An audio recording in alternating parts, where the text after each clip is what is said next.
Alright, so begins another Draft Physics video presentation. DraftScience on YouTube. But you should know that. Anyway, comments and play a video on the general subject of physics. And just point out how they can't even generalize about their own physics accurately, let alone get the specifics right, or completely honest, or completely complete, or whatever. Anyway, so this is comment is sort of on the subject. My stupid screen name, but you know, whatever. Whatever. People, I don't understand your screen names. Sometimes I think that academics are stilted by I learned that or this or that trick as a young dog, and so I already know all the possible tricks sort of mentality.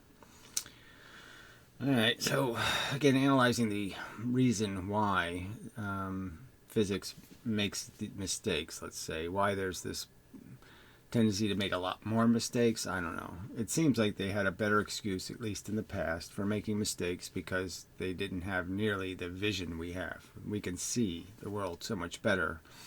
We have so much better technology. But it's the same problem, I guess, is this idea that people want to say more than the evidence allows them to say with any kind of confidence, and once they've decided something, they become habitized to the world that works that way.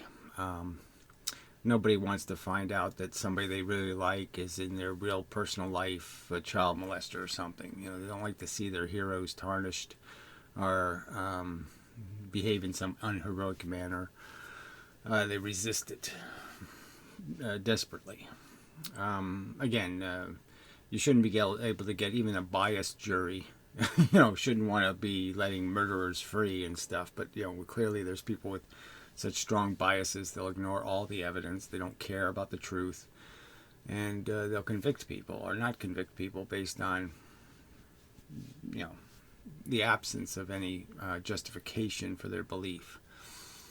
Based on, the government's full of evil people, so that guy's a government official, therefore he must be evil, this kind of crap. And this is a real human vulnerability. Anyway, and so I already know all the do they work for the trademark office? When they get to the older dogs, well, you know the saying, the professor said it so, as life process seems to smack of a lack of curiosity. As a life process, I don't know exactly what. Aren't scientists supposed to have that as the number one personal trait? But I digress. Curiosity. Skepticism should be our first trait. That's what we sort of learned over history, is not to be fooled, because it's easy to be fooled. So that's sort of the first thing a scientist should know, is that I think I got it. Oh, maybe I don't got it.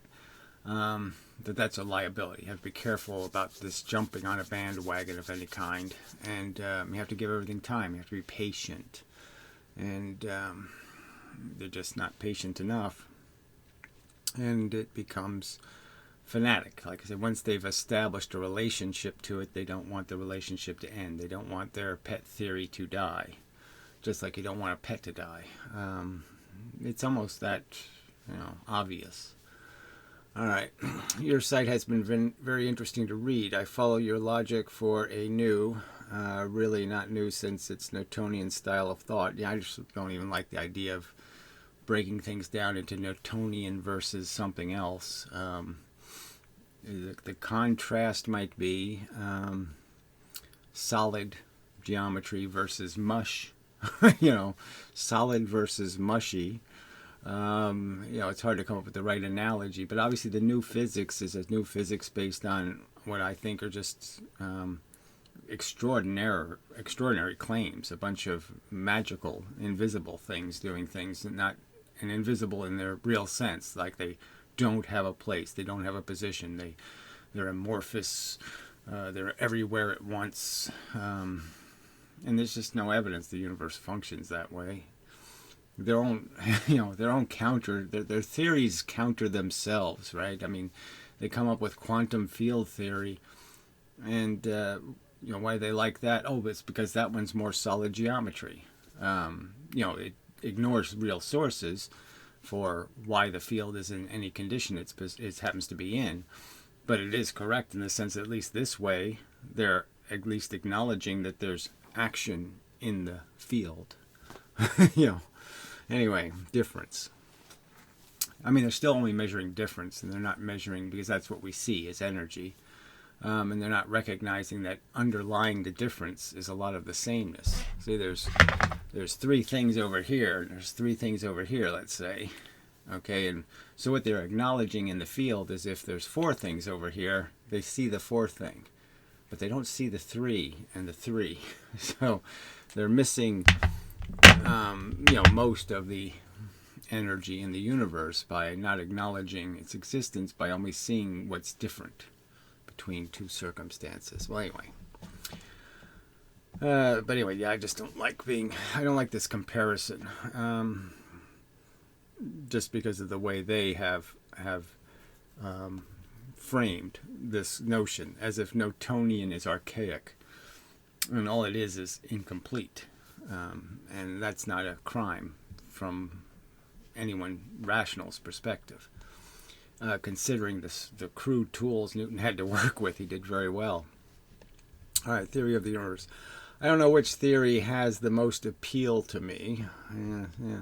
See, that's sort of a weird thing for you to say, I suppose, just because I would say the contrast is so obvious in terms of 2 plus 2 plus 2 is so simple. You don't have 500 particles, you don't have 500 fields, you don't have antiparticles, you don't have any of this strange crap to have to deal with. It's so much simpler. And it's just kind of funny to me that you'd say if it's just as credible at answering the questions, it's so much simpler that it would have to have more appeal just for simplicity alone. But anyway, but I understand the grave differences in the ones currently accepted by academia. So we can't even say what they currently accept, right? Because they're very diverse in their opinions about what the real cause is, right? I mean, there's Copenhagen and many worlds, and in between there's Feynman's random. The universe is just random. Live with it, deal with it, however he says it, too bad. You don't like it? Too bad. That's what he says. Where he's basically saying there's only the probability, and we have no interest in causes, and that's supposed to be physics. So they're so full of crap, it's that bad, that they don't even have a physics. You can't argue with one model because they don't have one model. They have a bunch of models put together, and they all have, the only thing you can say that are common in all the models is some notion that waves are fundamental rather than emergent. They think the wave would exist even without the water, kind of thing. Water doesn't make the wave possible. Water molecules aren't individual actors. They think, again, that the wave is some fundamental thing, which is impossible for you to even imagine. I can't make any sense out of it. But I understand. Yours has the edge, I'd say. Yeah. Well, again, I can hardly understand what your scales are, that you can see any like there's anything close to a contest here, but whatever. While knowing there are likely additional attributes you haven't thought about. Well, that's sort of what I'm saying. It's going to actually be less attributes than I thought about. It's probably even going to be one step simpler. It's going to be 1 + 1 physics. Okay, it's going to be, once we have the right answer is going to be like, oh, how the hell did we not trip over that? How could we be looking at it and not notice that was the thing that stuck out? It's so glaring. And I'd argue that ultimately things like the consistency of the speed of all the forces is going to mean they have to be the same thing. This is just going to be they're going to be so obvious in hindsight. Like, how could we think any other way? It was telling us, the facts were screaming it. Why did we go on these tangents? Anyway, I mean, you're going to be, sorry to say, you're going to be sort of mockable that you were at all confused. Anyway, the only problem I can see with your theory is the resolution of the entanglement issue, which I just find that hilarious. If you think that's my problem, that's like saying the UFO issue. Oh, I have to solve the UFO issue because there's real UFOs. I mean, entanglement is such a pile of crap in terms of there's no evidence of this crap. No clear evidence. I mean, it is such again, I've made this argument so many times, and it just seems like these arguments just have no effect on you. All of these entanglement experiments involve polarization of light. So it just has to do with this filtering idea, right? And understanding how the filters work. And the simple argument is if I had a filter, okay, and it filtered, if I had jail bars, and I was going to throw frisbees through the jail bars. Now, I'm going to assume, just by logic, I'm going to say, yeah, you throw it this way, it goes through. You throw it this way, it goes through the bars. I throw the frisbee this way, it doesn't go through the bars. And it's just so intuitive to say, yeah, it's 50-50. But it's not. Every single frisbee I throw this way doesn't get through the bars. It's 100% guaranteed. It can't fit. But the ones I throw this way, some percentage of them do hit the bars. And so I'm just saying it's that simple with polarization. They have no understanding how polarization actually works. So how can they know that the filters are 50-50?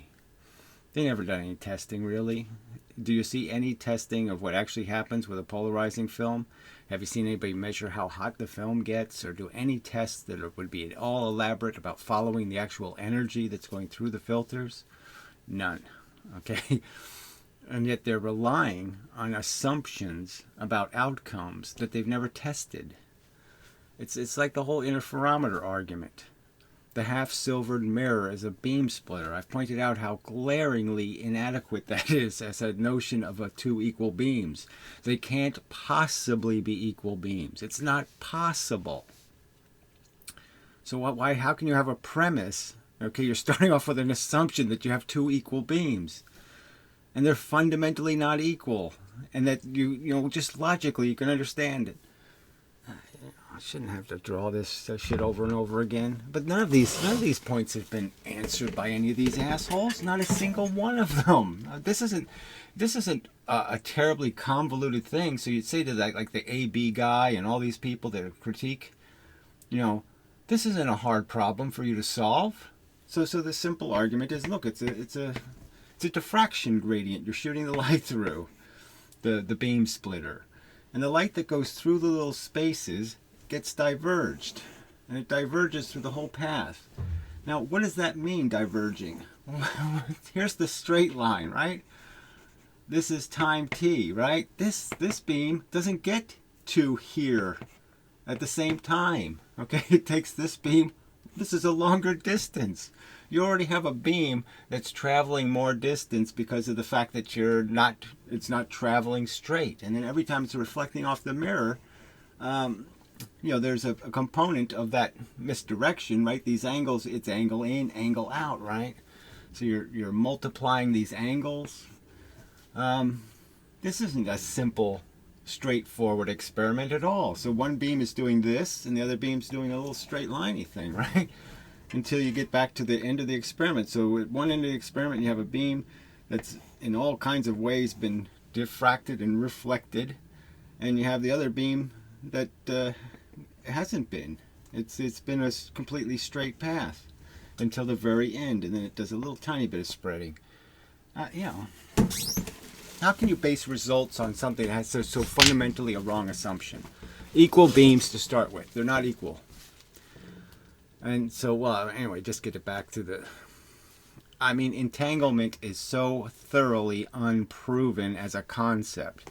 They have not dismissed the hidden variable, right and left-hand glove argument at all. There's physicists with Nobel Prizes who will say that to you.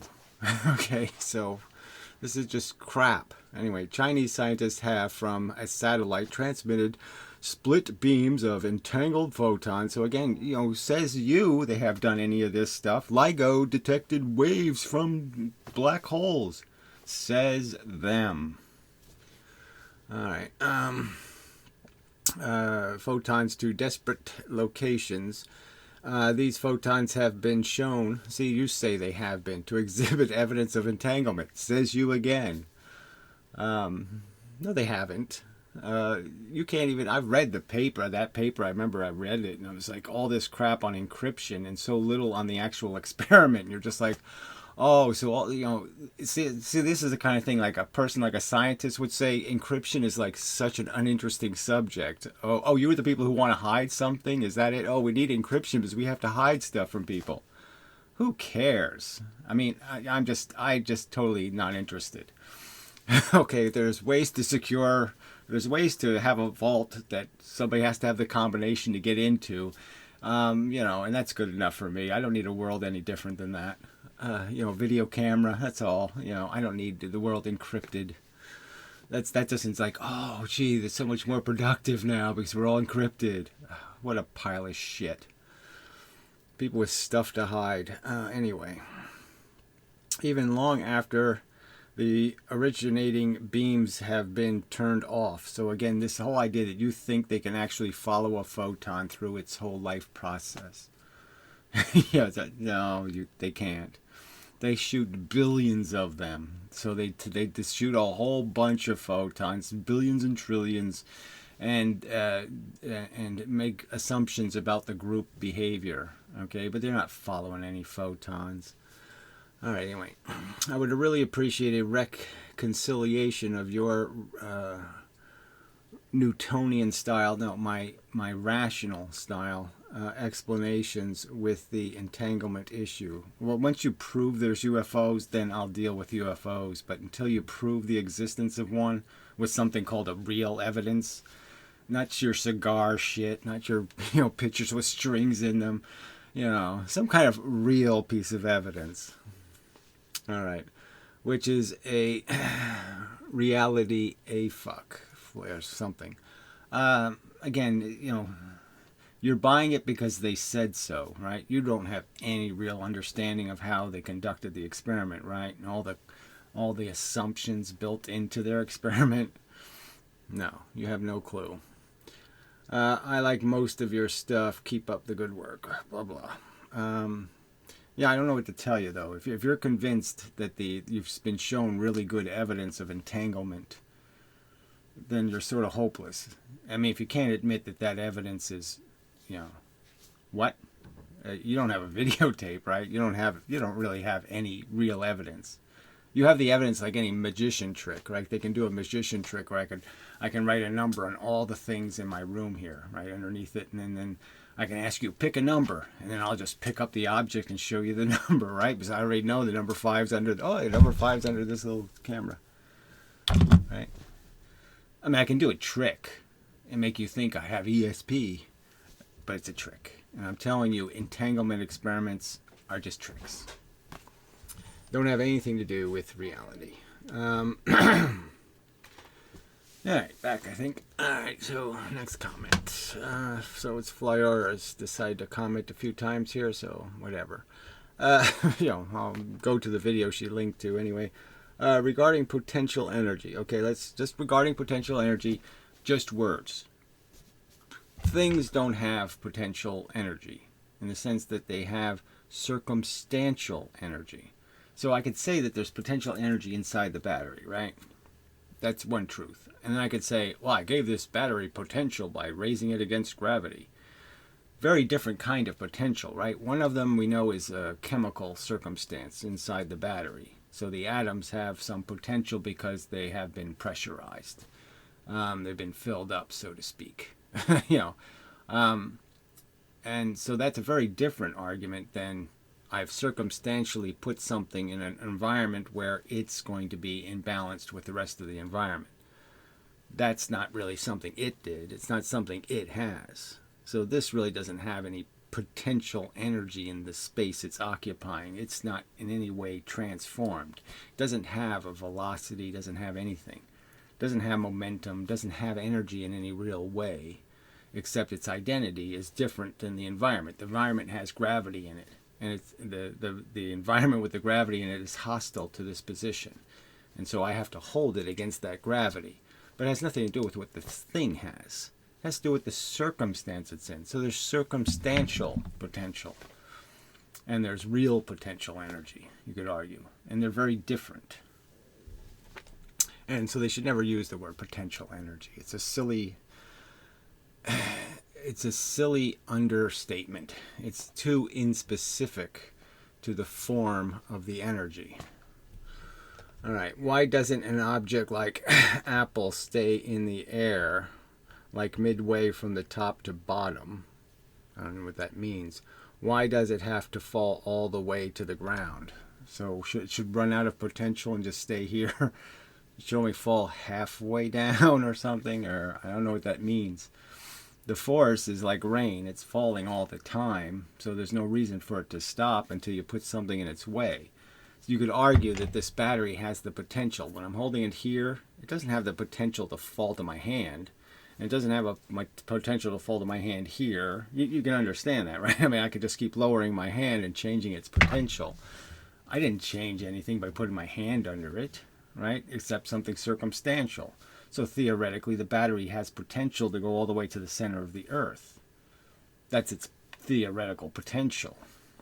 And then if it tried to, though, the point is it would gather so much velocity that it would shoot even right past the center of the Earth, and its potential would take it all the way to the surface of the Earth on the other side of the Earth. So is that how you want to look at potential? No, it had nothing to do with the battery. It has to do with the circumstance the battery is in. All right, because, so Spirit Mind says, because stars emit force which pushes everything. Well, I don't know if the stars are doing it. The Earth blocks some of it from below, and the apple is pushed from above. There's force in the universe, cosmic background radiation style force. There's a ton of it, pushing everything into everything. And it's why atoms are together, and it's why everything is together, is because there's a force coming from all directions. And things move when there's imbalances created. And as soon as two things are in the universe, they create an imbalance, because this one blocks force that would have hit this one, and vice versa. All right. Sorry for the noise. All right. Elliot Ness, sock account troll. Why would a photon travel in a straight line in your universe? Well, the more important question is, why would it turn? Which is the more complex thing, going straight or turning? Obvious answer. Yeah. I thought light was made out of force bits, so every time a bit of light encounters an opposing polarized force bit, it would bounce perpendicular. So again, the argument is that the two forces, whatever they are, don't interact. So a red thing can hit a red thing and reflect, and you can't tell the difference. The universe looks the same. Two things miss each other, and two things hit each other, or two things go through each other. The universe always looks the same, because there's this thing going this way and this thing going this way. But if I have things of different color, then when that happens, you can see the difference in the universe, right? If it reflects, there's a white thing going that way and green thing going this way, and that's not the same as white thing going this way and green thing going this way. But the trick is the universe is like, you could say the universe of green exists, and then I just superimpose on it the universe of white, and they never travel the same space, so they can't interact with each other. But if I put a big thing in there, an electron or a proton, that makes it possible for the two forces to interact, because this thing is bigger than the dimensions in which the little things are functioning. So now a green thing can hit a white thing because it has the mediator of a proton and an electron. And that's why there's two kinds of force, and then two kinds of matter. Okay, and two kinds of interaction. So again, nothing said here. I mean, you could do this to their physics, obviously. You could say, how does bent space know to go the speed of light? How does, why can't we use entangled particles to have faster than light communication? When two particles annihilate, how they annihilate. How does two somethings turn into a nothing? I mean, this is just such mush. I mean, these aren't arguments against anything. It's just obviously anybody can nitpick any theory by saying what makes those fundamental rules. You know, because they're basically saying you're not allowed to have it just is that way. That's the way it is. That's the way the universe works. I didn't invent it. Okay, the universe invented it. I don't know why or how it invented it, but it did, quite obviously. Anyway, force would bounce perpendicular, get it scattered. Ooh, I just wrecked your science. Yeah, they didn't do anything. You again just evaded your obligation to make a rational, sensible argument. And again evaded the 4,000 questions I could ask you about all the unanswered questions in your physics. The insane number of unanswered questions. You can't even be honest about how a piece of silvered glass works. You can't even get that right. And you're picking. It's just an amazing troll. Oh, he's got another one. Let's see, I made 3 comments, and all 3 are invisible when I log out of my account. And you're surprised. I don't know. I didn't see any 3 comments. I guess Gary is such a big believer in freedom of speech. No, I'm really not a believer in lying. Okay, I've said that clearly. I mean, you don't even get the simple argument that's made against freedom of speech sometimes is this idea that you're not allowed to yell fire in a crowded theater. See, and you don't even understand that. Why is that against the rules? Because it's a fucking lie. Okay, that's why. If the theater is on fire, you're allowed to stand up and go, fire! If you're lying, you're not allowed to. And you're just fucking liars. So that's why I have no respect for your speech, because you can't make it in an honest form. You can never say anything in the theater that isn't a fucking lie. God, you people are so fucking dumb. Let's see. So anyway, so I'm not a believer in any freedom of speech. I'm a believer in getting what you deserve.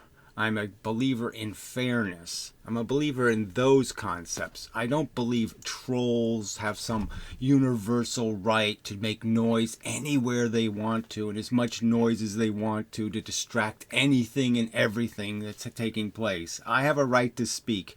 You have a right to make YouTube videos. Make a fucking video, shithead, if you have something to say. Amazing. I haven't in any way stopped you from freely speaking. I don't rudely comment on anyone's video. Go find a rude comment of mine on somebody else's video. So I'm not a hypocrite. I don't think anybody has a right to just say something stupid like, how does your poo smell, on somebody's video. I don't think they have any fucking right to do that. Fucking idiots. YouTube comment filters. So again, there's no filters. So it's just more lies and bullshit. Preemptively censor anyone. Another pile of shit. There's no censor. The only 2 words you can't say are the N word and the F word in your comments. Those are the only 2 I have blocked. And I don't mean the fuck word. I mean the other F word. You are the company you keep, folks. Yes, exactly. You people deserve to get what you deserve, okay? Which is blown the fuck up because you're all lying scum. Ugh. All right, I think we're all better off if we just stopped posting here. The world is better off if you just stop. If you just die of whatever, a retard complex stroke. Ugh, fuck.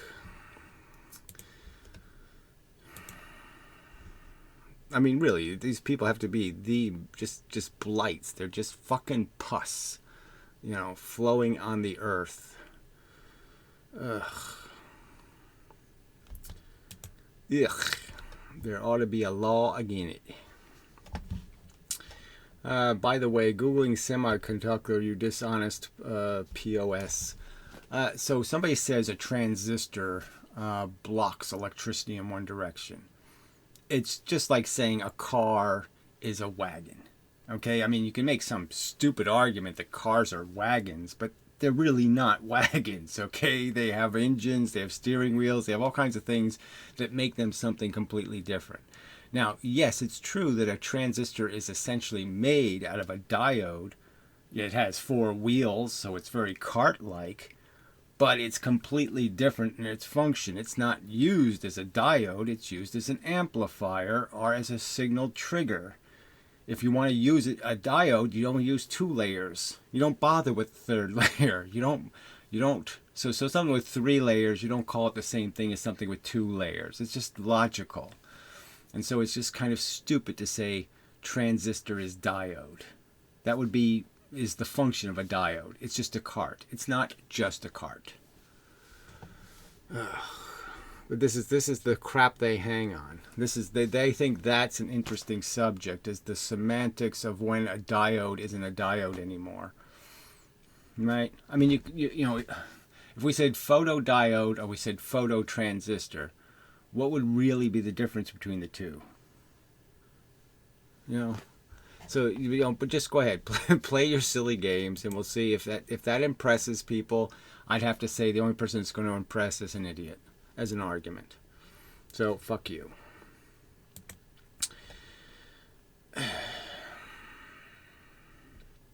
All right. At least so this is Flyour again. We're trying to travel. Okay, so we already did this, so we'll just get rid of it. At least you have a unified theory. I was always skeptical of physics simply because of the way it was taught in high school. So that doesn't even really say anything. I mean, you usually have to be suspicious because of certain triggers.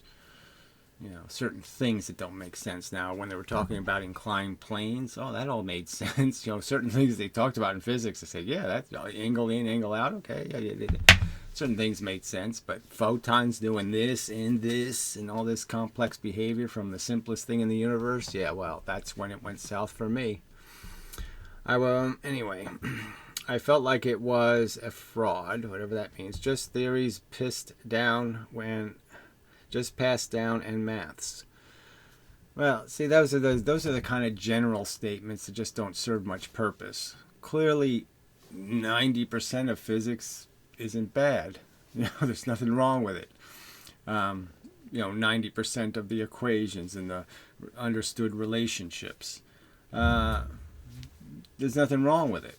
Okay, now irrational numbers and imaginary numbers and all that kind of, that mathematics gets a little bit convoluted, a little bit fake.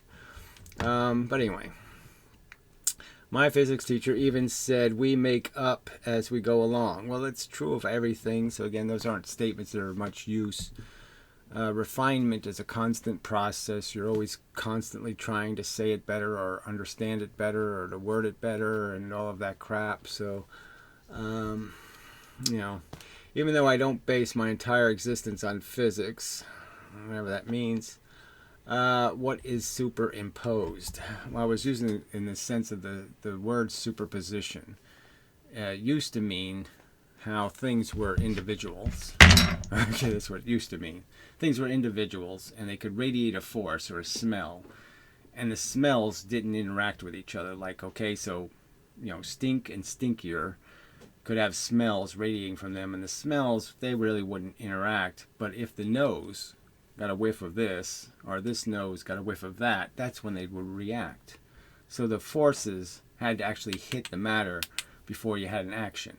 The forces didn't blend in here and say, I'm not the smell anymore, and I'm a mixture of smells, or any kind of crap like that. And that was superposition. And then they changed that to now it means these two things are in the same places. They don't have a place. Everything's just nowhere. Everything's a superposition on top of a superposition. Everything is some sort of amorphous state. It can be anything. Any of the zillion possible universes are unwritten yet, and it's not until something happens that you see which universe you're in, kind of nonsense. So that's what I mean by superimposed. Superimposed is like when two things are on top of each other, right? Superposition is essentially saying two things don't have a position. Things don't have a position. They're in every position within some law of probability, which, again, is just nonsense. It's an extraordinary claim and should have ordinary evidence, and doesn't have any evidence. All right, so complaint about volume. I'm sorry you can't hear, but frankly, there's enough of it. If I could make more, I would. So obviously I can't. I'm using Linux. It has kind of poor tools for fixing any of that stuff, and I really don't want to waste my time re-rendering every video to make it a little bit louder. So tough shit is all I can say. Too bad. Sorry. Anyway. There's a new video on SciShow. I agree with push theory. So we'll do that video for the hell of it. It's fairly obnoxiously stupid. That's not it. Where the hell did it go? There it is, I think. Yes, the end of physics. So this has come up through history. They have quotes from different physicists, and they're always sort of taken out of context, where physicists say, we've really done all that we need to do because we have some formalizations for all the basic functions that happen. We kind of can tell, what a system's going to do over time. We can predict it fairly well. There's just minutia left. All the big questions have been answered well enough for us to manipulate them in any way that we're going to find useful. Now, some of those statements were made before, you get into the real argument about how much you can manipulate atoms and nuclear energy and all of that stuff. So it's sort of a dismiss of all of that. So, and I don't think there is any physicist who's really saying we've reached the end of physics. So this is just a completely fake argument. This is, they're just straw manning their own arguments just to sit there and try to make this argument that it's not the end of physics. So they're just pretending somebody thinks so when nobody really thinks so. Certain things have ended, okay, like how much information you're going to glean out of accelerators, how many fantasy particles you can create. Well, they're running out of fantasy particles, particles that have a lifespan of less than a trillionth of a second. I mean, they're fantasies, they're not realities.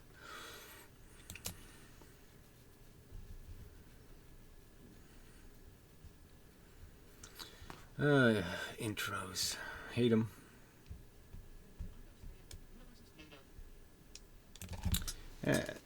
Isaac Newton wanted to figure out why apples always fell straight toward the ground. And we've come a really long way over the years. These days, after about a... So we've come a long way. Well, the argument to be made is that they came a long way until Newton. Those guys did incredible work.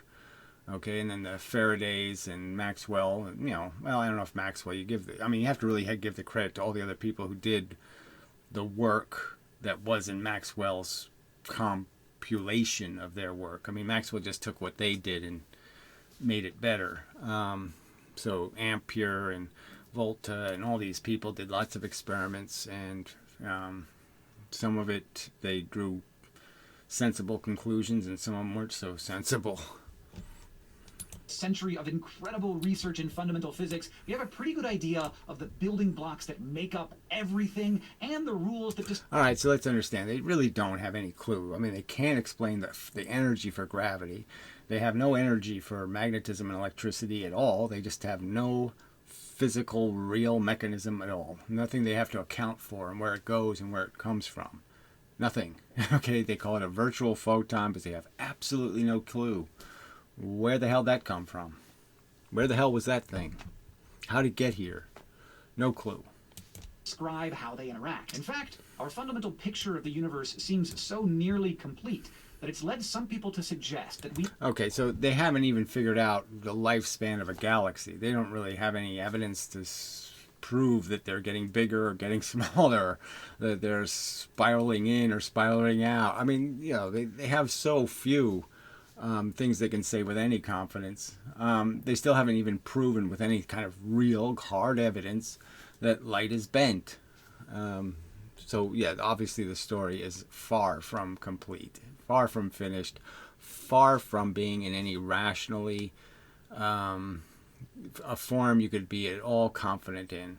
And that's what Einstein was saying to your quantum mechanics. So Einstein was making this argument to you people who think you've completed some job. almost 100 years ago, saying, slow down, you haven't completed anything. We are arriving at some version of the end of physics. And for sure, physics is at a turning point. But before researchers pack it up and head home, it's worth understanding what the so-called end of physics is really all about. As far as anyone can tell, every single thing in our entire world is made up of a small handful of elementary particles, like electrons and quarks. And they obey... All right, so this completely, again, just, we'll take this as proven. We've proven that quarks are a thing. They don't have a picture of one. They can't show you the photograph they took of a quark.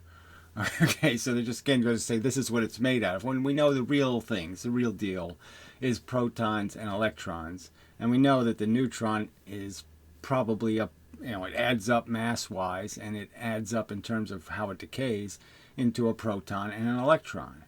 So it's just a composite of those two things. So you really only have the charge. That's it. The universe is made out of charged particles in a force in which those charged particles are forced to behave inversely. Very strict rules when they interact with each other, starting with those basic particles. Reliable rules, you could say. Okay, negative repels negative, positive repels positive. Reliable rules. Until they break them, in the sense that all of a sudden they say, no, the electron's not a negatively charged particle. Somehow it's a magnetic dipole. What? Yeah, where's your evidence of that? Oh, that's right, don't have any. And the rules they follow, you can build up to all sorts of things, like the physics of baseball, the chemistry of pie baking, or the biology of cell division. Of course, it doesn't make much sense to explain how something like the brain works using elementary particles. Right, and all of that is explainable by the electrodynamics, understanding the force moving the speed of light stuff, interacting with mostly electrons and atoms. And so all that baking bread stuff and all that stuff, it really just has to do with electrons and how atoms are affected by the fact that there are electrons on the outside and protons on the inside. Electrons move easy, protons move hard. Simple facts like that. Yes, those are pretty reliable, and you can move forward from those. But all the other stuff they've invented is not reliable. Like quarks, it usually makes more sense to describe reality with bigger things like molecules or cells. But the point is, no matter what unit makes the most sense to use, that unit still obeys the same basic principle. So again, this silly notion that this unit is all quantum, again, that I'm superpositioned. I actually have a frequency now, right? So everything sitting anywhere, moving through space, somehow has a frequency when it doesn't, because it works for them mathematically to equate frequency with momentum, when the two things are different words for a reason. There's a word for frequency, and then there's a word for momentum, and they're different words for a reason. A good reason, actually. Like, you're not going to need a brand new elementary particle to make sense of some everyday thing, like how a bird flies. So, in fact, it is a kind of complicated flight, okay, because it does have to do with sort of charge, and the fact that, it has to do with there's a different charge density, and that might have everything to do with creating the pressure upwards more than the air pressure, and you really couldn't tell the difference because we can't see it either. We can't see either effect in any visual way. We can just see how the big atoms are moving. We can't see how the little force is moving. So it's even a poor example because I don't think they have everything they need to know about even flight. See, there's real arguments to be made that the only thing that decides where an airplane goes is where you point the nose. You can turn the plane upside down. You can do lots of things. The lift on the wing doesn't really have shit to do with it. It just has to do with which way the damn thing's pointed. Most of the basic rules that describe the stuff in our everyday world are part of a framework called the Standard Model. This framework is essentially a set of math and physics principles. All right, so again, it has really nothing to do. The framework, again, you're supposed to talk about what the foundation is, and they're going to make the foundation into 17 floors worth of foundation. The foundation is the electrodynamics. The foundation is the relationship that electrons and protons create by having these inverse effect. The same force, you shoot the same force at them, and one of them is attracted and one of them is repelled.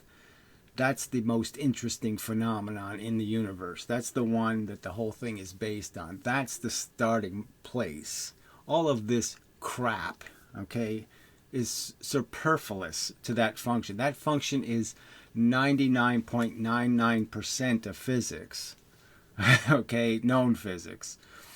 And the only 1% that's left over are just the weird circumstances because we can't see all the interactions. We're not accounting for something like right and left-handed gloves.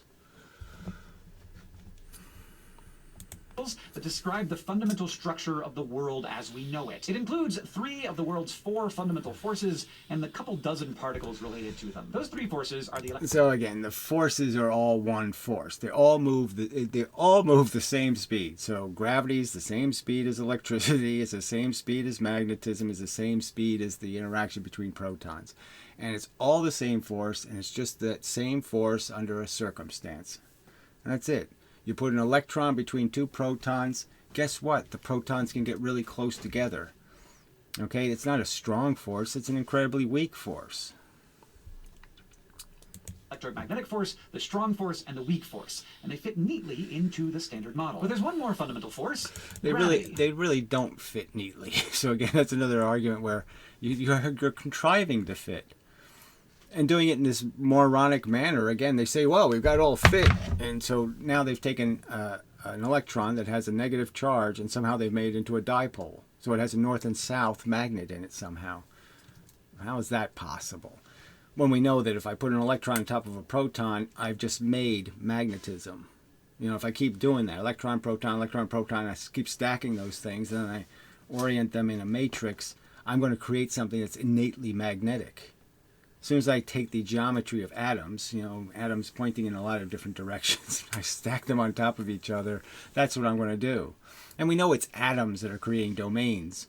It's not electrons. Electrons aren't creating the domains in something. The atoms are. The atoms are part of the crystal of the metal. It's the atoms being arranged that makes something magnetic.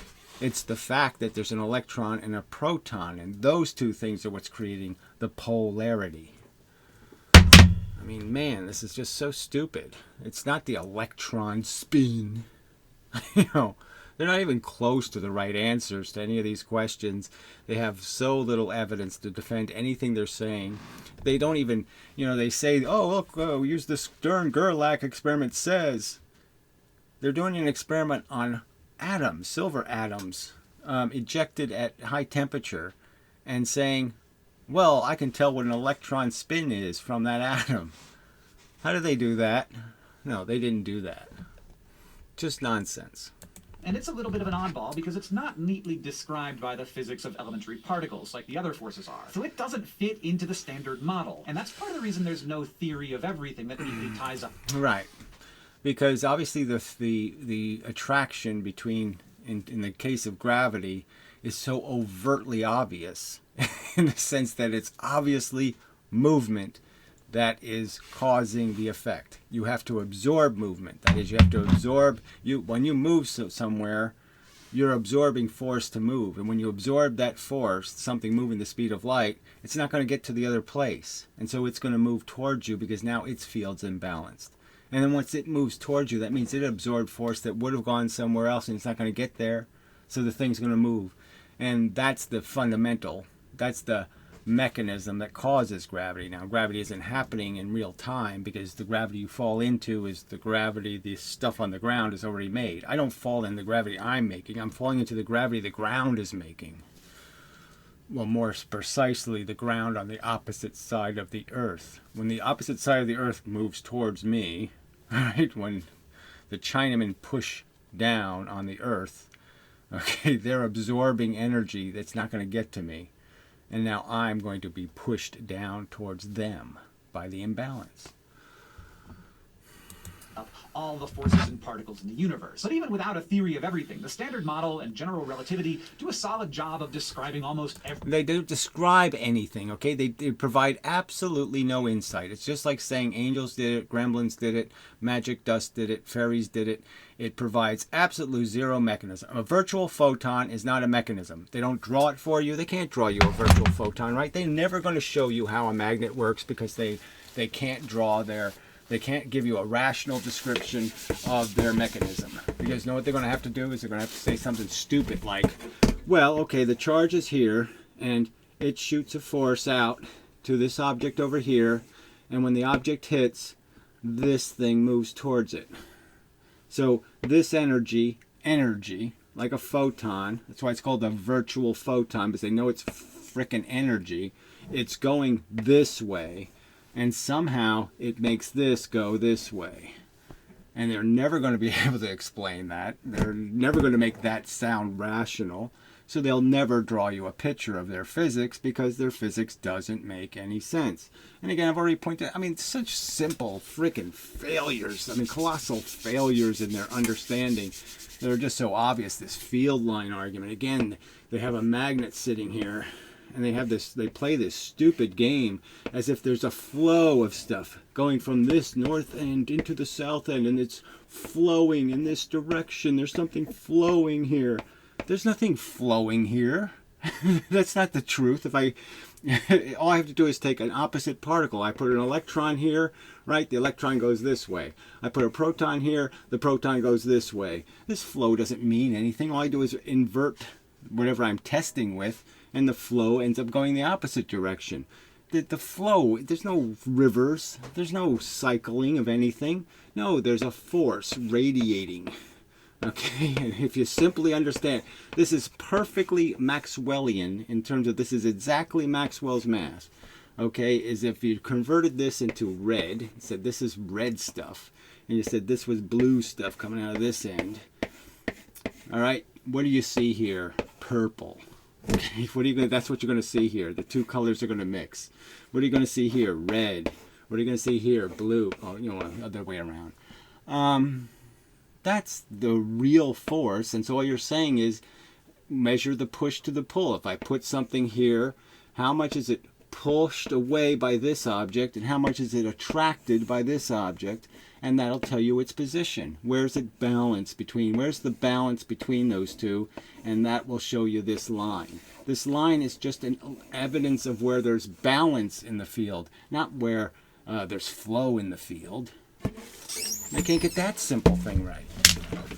Finished? Done? They're so far from understanding any of it. Everything in our world, which is a pretty tall order, all things considered. These theories are the culmination of a century's worth of research into fundamental physics, and it can be tempting to see fundamental physics as a puzzle with... All right, so they stopped doing fundamental physics 100 years ago. They just said, forget it. Okay, and Feynman was a perfect example. I mean, shut up and calculate. I mean, they just couldn't care less about what actually is taking place. And that's why they come up with dumb answers like wave-particle duality. Just nonsensical. Well, it's a particle when we say so, and it's a wave when it's useful for us to think it's a wave. It's a wave when it's useful for us to think it's a particle. It's a particle. I mean, it's just so anti-scientific. Almost all the pieces in place, which kind of sounds like complete shit when you consider what a preposterous fairy story the whole thing is. I mean, this is a Goldilocks story, and how the hell did we convince all these people into this freaking Goldilocks story? It's amazing that you can fool all the people all the time. You can fool some of the people all the time. You can fool anyone all the time. You're all fucking idiots. I mean, it's just a bad puppet show. Like the end of the road for physicists. So before anyone calls it a day or converts to a biologist, there are a few things to consider. First of all, there have been plenty of times throughout history when scientists... There have been plenty of times when we've said the word virtual photon, and that should say to you, this is the most fucked up nonsense anybody's ever talked about. What are you talking about, a virtual photon? And you're saying, we're done painting. Here's my virtual mountain, and the virtual flowers, and the virtual bunnies having sex, and the virtual sun shining. There, the painting is done. I mean, this is so fucking silly. Thought physics was basically complete, and each time they were extremely wrong. For example, in the 1920s, even after we discovered the mysteries of quantum mechanics and they really weren't completely wrong, in the sense if you understand physics to be mostly stuff about action in, action out, conservation of energy, leverage, all of that stuff. We kind of got it. We kind of figured out that, oh yeah, you got to kind of put something in to get something out, and it's imbalancing systems, and constructive versus destructive. Like, they couldn't even get that part right, in the sense that no, it's adding energy, I'm subtracting energy from a system. It's not destructive. Relativity, the physicist Max Born still had the nerve to say that, quote, physics as we know it will be over in 6 months. Spoiler, it wasn't. Then there was that time. Yeah, and again, it's not a spoiler if you take the point actually being made, okay, which is we've got the enough information to draw rational conclusions, and instead you decide to draw irrational ones. We have the Schrodinger joke, right, of the silly the cat's both dead and alive. I mean, who the fuck is stupid to believe that? Einstein says, what, do you think the moon's not there when we're not looking at it? I mean, are you really that fucking stupid? And your answer was, yes, we're that stupid. At the end of the 19th century, when the physicist Albert Michelson said, quote, it seems probable that most of the grand underlying principles have been firmly established. This guy was ready to call it quits before we even knew about quantum stuff and relativity. Right, quantum stuff. Yeah, obviously they knew quantum electrodynamics. They did know some quantum stuff. What they obviously didn't know is how photons work, and yet they were drawing conclusions about we're going to measure how thick the ether is. And but they're such liars, and they say, oh, that had to do with finding out whether there's absolute motion in the universe. No, that's not how you detect absolute motion, is to see how thick the jelly is. Doing the how thick is the jelly test doesn't tell you whether things have absolute velocity or not. Physicists at the time had been so used to the laws of motion discovered by Isaac Newton that they expected them to work forever for everything. The thing was, by the time he'd said that, Michelson himself... They do work for everything all the time forever. They are good enough generalizations. They're so close to accounting for all the relevant variables. It's just that obviously, again, as stated, you can be a little bit more specific.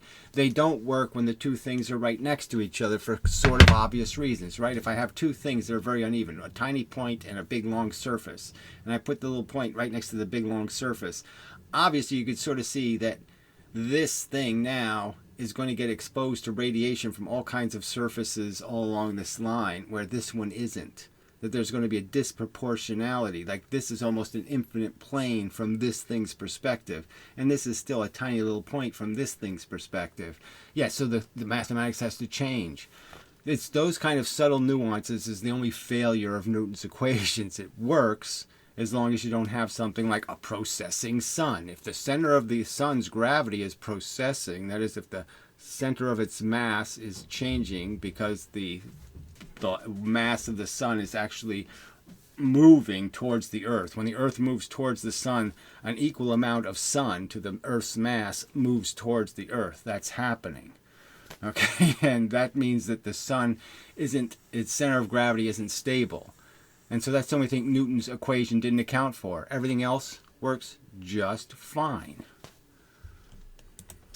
Had already conducted an experiment that would go on to prove him and the whole Newtonian worldview wrong. The Michelson-Morley experiment... he's going to say it in this fucking video. He's going to, again, propagate this moronic lie that, first off, they haven't even explained how the beam splitter could possibly create two equal beams, let alone explain how they know that when they reflect light off of a mirror, they know exactly the distance of that because, you know, every mirror is going to, the atoms will go, the light will penetrate the mirror. Each photon will penetrate the mirror to a different depth. You know, could be the first two atoms, could be the seventh atom, could be the 12 atoms deep on the best mirrors. You know, none of this science is good science.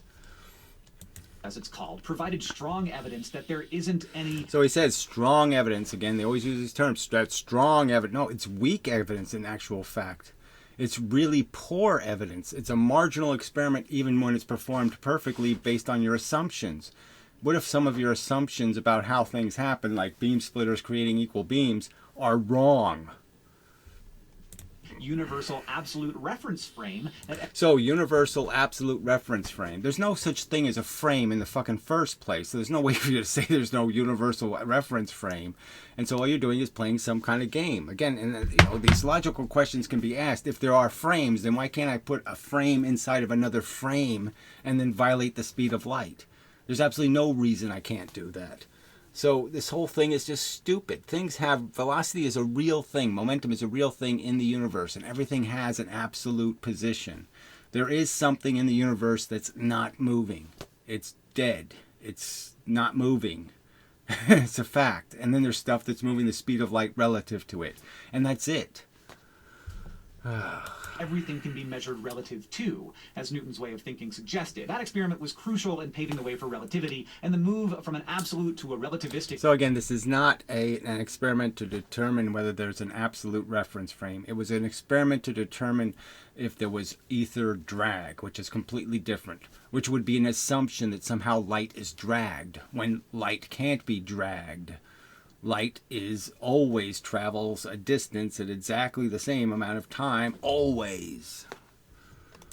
Way of thinking about motion totally upended what we'd thought for centuries about how the universe. So just more crap. No, you thought for centuries. So again, they say that everybody thought there was an ether. Not everybody. Okay, Newton certainly didn't think it wasn't particles. He thought it was particles. So again, you're assuming that an awful lot when you say that everybody thought this, when everybody didn't think that. You're just ignoring. As a result, Einstein had to come in and invent a whole new way to describe space and time. So back in Michelson's day... And then he described it later as saying, well, yeah, it's basically an ether. So, I mean, Einstein's own words are... Well, yeah, if space is bent, then space is something, and then you might as well call it ether. Okay, go ahead. I don't care. I mean, that's not exactly what he said, but he pretty much just conceded we were back to point zero because what he's talking about is not bent space. What he's talking about is not bent nothing. He's obviously saying it has to be bent something. You can't bend nothing. The grand underlying principles of physics still had a long way to go. Basically, every time someone like Born or Michelson thought they had all the answers, they realized that their framework... So again, that wasn't the point they're making, but whatever. Go ahead and play your games. Like, oh yeah, they thought every question was answered. They really didn't. Was just a really good approximation. And nobody now thinks so. Again, he didn't show us a clip of some famous scientist or Nobel Prize winner saying, physics is complete. Right? He didn't show us the counter argument, the thing he's arguing against. It's just a straw man argument because no one said it. Of reality. Once he got out to certain extremes, that approximation started to break down. In other words, their frameworks did a good job of describing the world under certain conditions, but they weren't perfect explanations. And the same thing is likely true of the Standard Model and general relativity. No, it's more than likely. It's for certain because the two things don't work together at all. So one of them is wrong or both of them are wrong. They're just two bad religions, in my opinion. Both of them are catastrophically wrong. They have an element of truth. The inverse square law is preserved in Einstein's equations, but that's about it. It's the only part he saved that's worth anything. And quantum mechanics, the idea that the universe is in chunks or pieces, seems, yes, perfectly reasonable. There's the littlest bit and there's the littlest distance. They seem fundamental because they describe the universe really well, but in extreme environments like black holes or the Big Bang, those frameworks still seem to break down. And there are still some... Everything breaks down, but you create infinities that are retarded, okay? You create sources of energy that the universe can't muster because you don't have an accountable source of energy. You're not pulling energy from something, so you're not creating imbalance in a world that has 50-50. Right? That has 50% of this and 50% of this, but it doesn't have an endless supply. And in their mathematical theory, they've created an endless supply of imbalance. They can take away from the left side infinitely, forever and ever and ever and ever and ever, and somehow the right side gets more and more and more energy somehow. So there's no zeros anywhere. That's their problem, is their infinities. They believe in infinities. Problems with the laws we call fundamental. I mean, just the fact that gravity doesn't mirror the other three fundamental forces suggests that some piece of the story is still missing. And there are other imperfections that constantly remind us that our fundamental theories are just really good approximations of reality. They're not really good. They're really bad approximations. Like I don't, it's like calling a tiger a wolf. It's sort of cool like a wolf. It's got teeth and, forward-looking vision and 4 legs. But yeah, it's not very good. It's not even really close. meaning it's almost certainly not the end of the road. Instead, we're in a kind of weird, unprecedented era where physicists know our theories aren't complete, but they also have very little evidence for anything beyond it. That makes it much harder to make progress now than it was. So again, they have lots of evidence that there could be rational other theories, like even simple things like the radar experiment. Anybody with a little bit of integrity will say, hey, you know what, you don't have slits. You know, I get the two-source thing. You have two sources producing stuff, but there's no slit, so there's no wave functions being created, right? There's no photons trying to get through two slits. There's none of that kind of crap. So how are the photons interfering with each other? Because isn't that the same as just pointing two laser beams at each other or some other kind of thing? How come it doesn't work? How come it works in that circumstance and it doesn't work in all these other circumstances? That sort of just doesn't make any sense, right? And that maybe this whole theory that, you know, and the fact is the geometry for jamming the signal is exactly the same geometry. You know, the math is exactly the same math. Why don't I understand that the interference doesn't happen until it actually hits the surface? That's what decides whether you put a photon back together or you don't put it back together. And there is no interference anywhere. Nothing interfered with anything. Nothing collided with anything. Nothing interacted with anything. You either put A, B, C back in a location, or you only put A and then B was wrong phase, so it didn't show up in time. And you had A and C, but you didn't have any B, you know, because the B showed up too late. And that could be the obvious answer. That in certain places you'll have A, B, and C put back together, and in certain places you only have A and C, or you'll have B and C, or you'll have A and C. And that won't put together. There's lots of alternative explanations at work. You just couldn't care less to look at them. 100 years ago. Because the thing is, Michelson and Morley were able to disprove the fundamental laws of their time using... So again, they didn't disprove anything. They thought there was an ether. They thought they could find it. They didn't find it. That's all that took place, okay? There was no, we have done an experiment that proves. No, there was none of that. A lab experiment that can now be done in a college classroom. But the times have changed. People have plucked all the little... And it can be done with the same wrong assumptions, the same assumptions about what a beam splitter is. And the same assumption that it creates two equal beams, when you can logically, by your own physics, by your own quantum mechanic laws, can't possibly create two equal beams. It's not possible. There's no theory for two equal beams with a half-silvered mirror. There's no viable theory, let alone an experiment.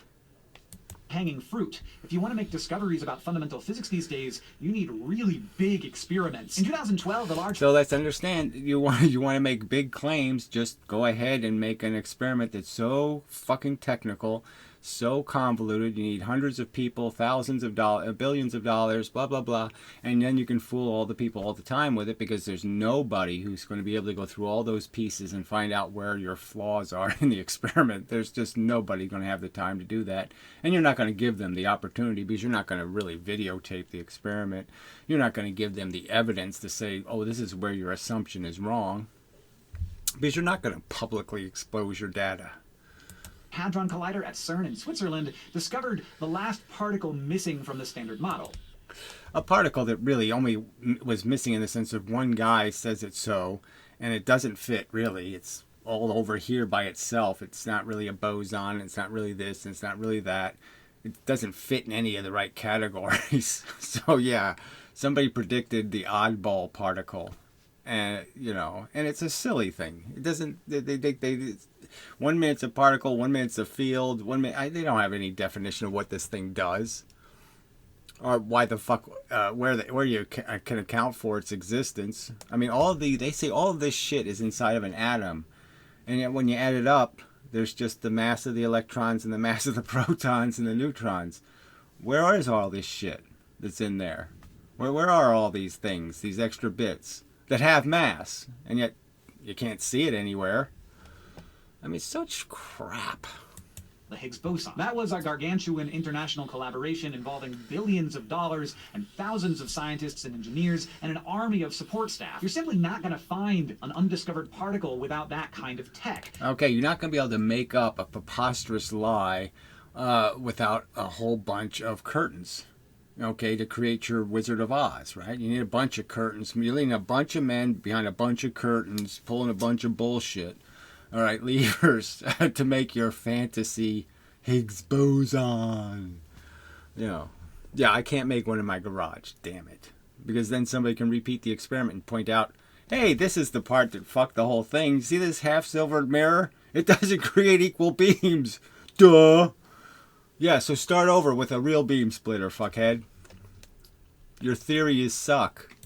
Because you need something that can create conditions. No, you need something preposterous. So you need to do completely secret hidden physics where you create this stupid new principle that not only is light bent twice as much by gravity, but now we have the new super cool principle created just for LIGO where, you know, it wasn't created for any other purpose. No other scientist ever thought this was the truth until LIGO came around, and we need to see gravitational waves. So let's make up this big silly lie that when black holes interact, 3 or 4 solar masses turns into bent space. Yeah, that's right. Not radiation, not Hawking radiation, not photons, not any kind of radiation ever known in the universe. No, it turns into actual bent space. Not something Einstein believed. You know, they just made it up so their experiment could work. I mean, just fuck. You just want to it's just time. There's no point in. Humans are just such pieces of stupid shit. These dorky, pretentious motherfuckers. Oh, I understand. You don't know shit, you religious kook. Way more extreme than you get in everyday life. And as much as theoretical physicists hope that the Large Hadron Collider would find evidence of physics beyond the standard model, it's simply string theory, you know. Oh, everything's made out of little loopy little rubber band theory. Oh, fuck. Hasn't. But the fact that it's difficult doesn't mean that there is nothing left to find. And the good news is modern physicists understand this better than people like Michelson did back in the day. So that what a pile of crap again. So, I mean, it's again, Michelson wanted there to be an ether, and he was at least had the integrity to point out, man, the experiment doesn't show one. You people don't have that integrity. You just contrive some reason why your experiment works. So you figure out theoretically that a gravitational wave doesn't have enough energy to get here. And so you say, oh, phooey, we've already built these giant, monstrous, stupid things. Now we have to, what, we're going to admit we can't see gravitational waves? No, we got to make up a theory so there's enough energy. Well, where are we going to get the energy from? Well, let's just turn mass into bent space, right? That'll work, won't it? Yeah, it'll work. But it can't possibly be the right answer. They're not claiming that the job is done. They know that there are still grand underlying principles that haven't been discovered, and tons of ways that our current theories are incomplete. Just like what happened with relativity back in the day. No, they're full of bullshit. Garbage in, garbage out. You've got to clean house. You have a bunch of assumptions about reality that you never proved. You have to get about the business of proving those silly theories. Like you're randomizing photons, like your superpositions, like all of that bullshit.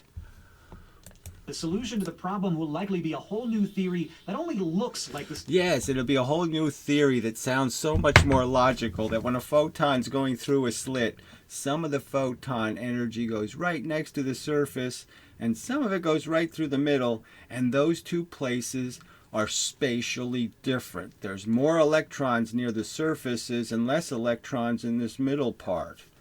And that's why there's a pattern, for a real physical reason. Shit. Standard model or general relativity under the right conditions. Fundamental physics has reached a very high plateau with our current theories, but without enough experimental evidence to guide It's a very low plateau of bullshit and hyperbole. Oh, without quantum mechanics, you wouldn't have the blue LED. Right? It took 26 years of experiments, of doping it with different chemicals and trying any kind of trying tricks to come up with a blue LED. Quantum mechanics didn't invent it. Okay? Experimenters trying different things, just pouring something else in, drying it a little slower, putting a microbe on there, doing different things. That's what invented it. Not any theory of entanglement. You're all such preposterous liars. Nothing was invented by quantum mechanics. Everything was invented by experiment, by perspiration, as Edison would say. Invention is 99% perspiration, okay? Not QM inspiration. Higher, it's also kind of stuck in a rut. The good news is there are still lots of ways theoretical physicists are pushing forward. For one, finding ways to unify the fundamental laws of physics is still a huge area of... I don't know why you're having a problem. Like I say, if you could invent this notion that mass turns into bent space, why don't you just do that? Why don't you just make up a big pile of stinking shit as an explanation for why quantum mechanics is really bent space? All you're trying to do is say bent space instead of virtual photon. Well, why don't you just say bent virtual photon? I mean, why don't you just force the two things to be the same? Why are you bothering with facts and evidence? You don't need it for all of your other assumptions. Research. In some cases, physicists know where the fundamental laws break down, like in black holes. Like in the black holes, we don't have a single fucking real piece of evidence exist. They take completely fake photographs. They call it, look, a photograph of a black hole. Yeah, fuck you. It's not made out of anything that you could call photo material. It's so distant from anything called a photograph. It's a made up fucking image. I might as well just draw it. Both relativistic effects and quantum mechanical effects are relevant, so they don't agree on what should happen. General relativity says black holes should evaporate into nothing, but quantum mechanics... Yeah, and like that makes any sense into anybody, that somehow matter just disappears, okay? So we've broken one of these fundamental rules that, it's a closed system somehow or other, and it's clear, that this thing just ages. It doesn't, you don't get new pieces. You just get aging cycles. Changing cycles. Says that's not possible. So we simply don't know what's right. But scientists have begun figuring out ways to... We. Again, like they have some consensus. They have no consensus, except they're all wooers. So they're all religious kooks in the sense they're either a Muslim or a Christian or a Buddhist or a Hindu or whatever, tree lover or some kind of bullshit. They're all religious kooks. That's the only thing they have in common is the god of the wave. Ah, the wave. Research those kinds of environments. Like to get around the fact that they can't exactly study things like black holes in labs, they sometimes use what are called analogous physical systems. So rather than study, say, a black hole... There is no analogous physical system to the infinite gravity well. Directly, physicists study a system that has similar properties. For instance, one of the most important properties of black holes is that they don't let light escape. So physicists... So more nonsense. Again, they have no evidence that light gives a fuck about anything. Once it's moving, it moves until it hits something, period. There's no force that can change it. It is a force. Forces don't affect forces. Found a way to make a similar system in a lab, except instead of trapping light, their system traps sound. It's called an acoustic black hole, and these things actually reproduce properties we'd expect to see in real black holes. All right, so this is just such a pile of crap. I mean, you can't get too distant. I mean, you're pretending I'm going to do quantum physics with a big giant cardboard box. Let's do quantum physics experiments with our giant cardboard boxes. Or bowling balls.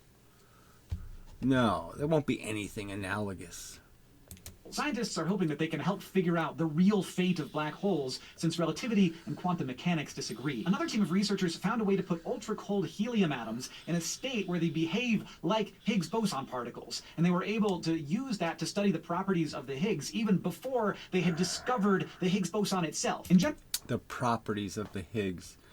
They can't. There's no properties. It's a trillionth of a second thing. You can't see that it's this. Oh, can you tell me the properties of this? Well, I could barely see it. What do you mean? How am I going to tell you the properties of something going like this? What the fuck are you talking about? I don't know what its properties are. I can barely tell. It's a little green thing that went by. I mean, fuck you people. You're just so full of shit. Oh yeah, we've experimentally teased out the properties of the Higgs boson. Bullshit. In general, you can use the concept of analogous systems to invent all sorts of unusual environments that'll make particles behave in ways they normally wouldn't, and that's been one way for physicists to push the limits of fundamental physics. But these days, it's not the only way to study the fundamentals of reality. As computers get more and more... Fundamentals of reality is that the universe is made of this and this. And what happens is when you put little chunks of matter in it, there gets to be a disproportion between this stuff. There's stuff going this way up here, and there's stuff going this way down here, and it starts swirling and doing different things because of it. So you create imbalance in the system, and that's all you have. And the imbalance creates patterns. But that's all there ever is. In the whole universe, if something's going this way, if an electron's going this way, it means something, either a force or another electron, is going that way somewhere else. That's all the universe is. More powerful, simulations of physical systems have become much more common in fundamental physics research. And simulations have been a total game changer because in the past, just knowing the basic rules that govern a system wasn't enough to tell how the system would behave in practice. For instance, it would take way too much number crunching for a human to figure out how the laws of physics would play out over billions of years of galactic evolution. But with simulations, computers do the work of figuring out how the... Yes, they just generalize the whole thing based on the assumptions going in. So all of their assumptions create a fake simulation. It doesn't mean a damn thing because they're not even going to tell us all the assumptions, all the shortcuts they did to create the simulation. It means nothing. Laws of physics play out under certain conditions in a fraction of the time. Based on the results, scientists make predictions about how those systems behave in the real world, and that can take us a long way. Like predicting the chaotic movement of weather systems would be close to impossible without advanced computer simulations, no matter how well you understand how particles work. And simulations are... No, the general idea is easy. The complexity is the variables, right? How warm the ground is. A couple of degrees makes a huge difference. So tiny little things will make, how much dust is in the air, millions of things. Millions of little variables will change the equation. That's the only part that makes it difficult. The understanding of the mechanics of it is simple. It's just you can't collect enough variable information from the environment to know what the specific one is going to do. What the general one does is easy, but the specific one is always in a different perfect environment, like a perfect storm. The environment is always different. Currently the only way to test theories about things like the evolution of the early universe. So even without new particles or forces, fundamental physics is still pushing forward. Clearly theoretical physics isn't done, but it has changed. It's done. It's cooked. It's a fraud. It's a fake. Theoretical physics is absolute crap because you can't even decide on hugely different interpretations of reality, theories of reality, multiverses versus Copenhagen radar versus everything really is just probability. It doesn't matter where the photon goes through the slits, okay? It just doesn't matter. It got automatically randomized by going through two surfaces. This means you automatically are randomized. No, you're not. Sure. The next plateau in our search for the theory of everything isn't going to be reached by a lone maverick working alone in a lab. It's going to take contributions... Oh, again, more bullshit. Yeah, it will. The lone maverick who kills everybody else on Earth and says, you people are so full of shit. I'll get that. All right, should be back. Stupid chimney cleaners. Should be a log in it. From thousands of researchers across the globe, doing everything from writing equations to examining astronomical data to programming computers. Right, and you can't even pass a log in spam. I mean, you can't get anything done. Yeah, you're going to discover all of these truths for us. Oh, sure, you fucking lying scumbags are. You're just paid dupers. You get paid a nice salary to fool people, and that's it. Oh yeah, let's just keep up the religion, keep the gravy train running. So you're just like the popes and all those bishops. None of those people believe in Catholicism. They all think it's a big fucking turdy stupid lie, and they just like it because it makes the suckers pay them, and admire them and think they have, I'm talking to God, I'm closer to God. And they'll kiss their little rings and do all of this bullshit. I mean, what fun perks. They get to have sex with anything they want because, God says so. God says it's all right. I mean, you're just as preposterous. The plateau we've reached with our latest theories is exciting, but in some ways, the things a theory can't explain are more exciting than the things that it can. Thanks for watching this episode of SciShow. Yes, and again, they haven't got the simplest things right. They haven't figured out that we should have evidence before we say photons are bent by light. We ought to just come up with some evidence. Like, we ought to try to do that Eddington experiment. Yeah, you ought to try to actually do it again and see if you could actually get real results.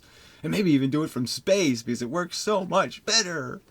Why don't you use some of that new technology, that plateau science? Why don't you use some of that nice plateau? We've reached a huge plateau in our physics.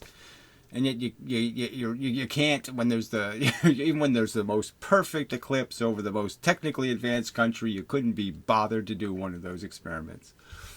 Cost you a fraction, 1/1000th of the cost of the Hadron Collider, and you couldn't have been bothered.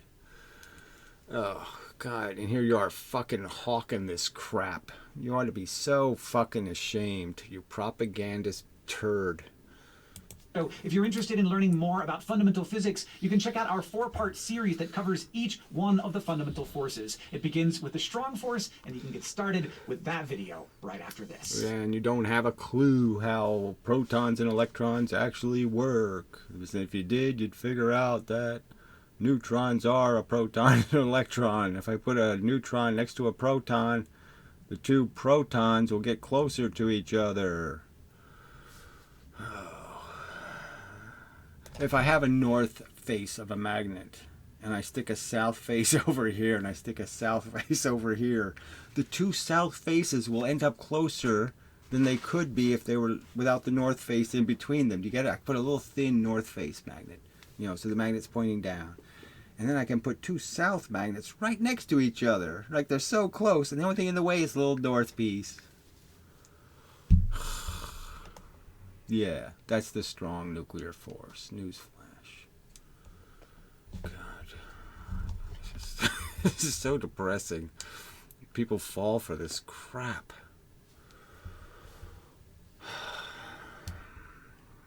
But you see it. I mean, look, I've used these analogies. I mean, Richard Dawkins is, an acclaimed professor, a doctor of evolution.